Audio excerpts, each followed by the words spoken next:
So yun na nga no, na-enjoy ho talaga natin yung ating pagiging gala for the year of 2024. Talagang sinalubong ho talaga natin yung bagong taon kasi nagsimula ho tayo early in January na lumipad from Davao to Manila.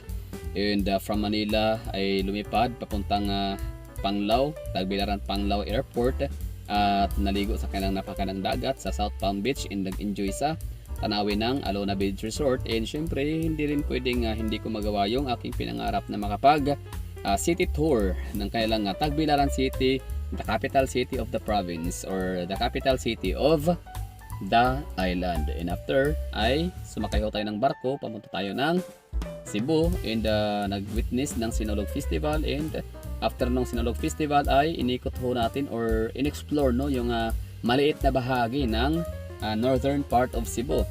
Nagpunta ho tayo sa Consolacion or Lasyon kung tawagin ng mga Cebuano. Nagpunta ho tayo sa Mayliluan and syempre Danao City, Cebu. And sumakay ho tayo ng eroplano at lumipad naman pabalik sa City of Love para i-witness ang Dinagyang Festival. Nag-enjoy, namangha ulit ng paulit-ulit no. So walang katapusan no na pag-i-enjoy at pagkamangha sa Iloilo. Normal, so City of Love. At pag sinabi City of Love, hindi nila yan kukunin na nickname no or bansag sa lugar nila kung hindi talaga may iwanan yung puso sa lugar nila. Totoo yan, seryoso no. So I left Iloilo but my heart remain.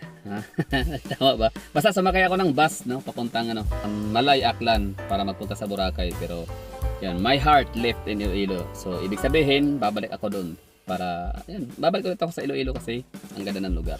So, kumbaga parang worth sharing siya. Merong vlogger ng Iloilo City, pinapanood ko siya. Shout out kay Robert Bob. Hanapin niyo sa kanyang sa Facebook no, meron ho siya mga vlog na ginagawa about Iloilo City featuring na napakaganda talaga ng Iloilo no. Ang dami pa palang mga lugar talaga sa Iloilo na hindi ko napuntahan. Tapos ngayon babalik ulit ako ng kumbaga babalik ako doon, tapos syempre try kong magkaroon ng mga ibang kasama no. Kasama ko yung nanay ko o sino man ang pwedeng sumama sa akin no. Comment down below sino gusto sumama sa akin next trip ko pabalik ng Iloilo. Anyway, so go to nga tayo no, move on. So, hirap move on sa Iloilo. Ang ganda kasi, no? So, literal talaga na City of Love. Mapamahal ka sa Iloilo, may iwanan mo yung puso mo sa Iloilo. Tapos yun na nga, bali nag-Boracay ho ako. In-enjoy ko ang Boracay. Napakaganda ng Boracay Island, no? Marami ako mga nababasa mga negative feedbacks in mga negative comments in mga negative reviews about Boracay na napakamahal daw, marumi, overcrowded, at kung ano-ano pa. Well, totoo yung mga yon, ando naman, existing, no? Nakikita ko yon, pero mas nananaig ho sa akin yung ganda talaga ni Boracay, experience ko talaga no. Kaya masasabi ko na yun, hindi talaga din kung may kapasidad lang din naman talaga tayo na maggala, mag-travel, so gawin ho natin no. Kaysa makikinig lang ho tayo ng mga sabi-sabi ng reviews ng iba, so we have to see it for ourselves lang din naman na mas maganda rin yun no. Pero kung lang no, kung busy ho kayo sa inyong business, hindi pwedeng iwanan, syempre dyan lang ho kayo, ako nang bahala sa inyo no, manood na lang kayo sa aking mga ginagawang mga review vlogs. So masasabi ko all about Boracay is napakaganda no.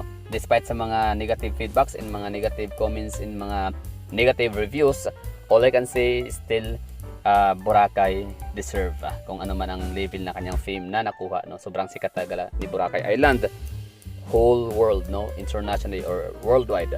So nga, bali dahil ako'y gala, the explorer, gusto ko talagang i-explore yung mga lugar-lugar. Parang sabi ko, ano nga ba hitsura ng Katiklan Airport? Kaya ang ginawa ko, instead na mag Iloilo, balik ng Iloilo, tapos doon ako lumipad papuntang Davao City kasi merong direct flight, sabi ko mag Katiklan Airport ako papuntang Davao no, di baling mag layover sa Cebu. So yun na nga, nag layover nga ako sa Cebu and meron akong 8 hours no na tambay. So instead na maboryo ako sa airport, ang ginawa ko ay namasyal ako sa aking favorite city na Lapu-Lapu City. Sa mga hindi nakakaalam, paborito ko parang syudad sa Tri-Cities no, sa Cebu is Tri-Cities means tatlong mga bigating syudad sa Metro Cebu is yun ang Metro Cebu City, Mandawi City, and Lapu-Lapu City. So my all-time favorite is Lapu-Lapu. So kumain ako ng puso.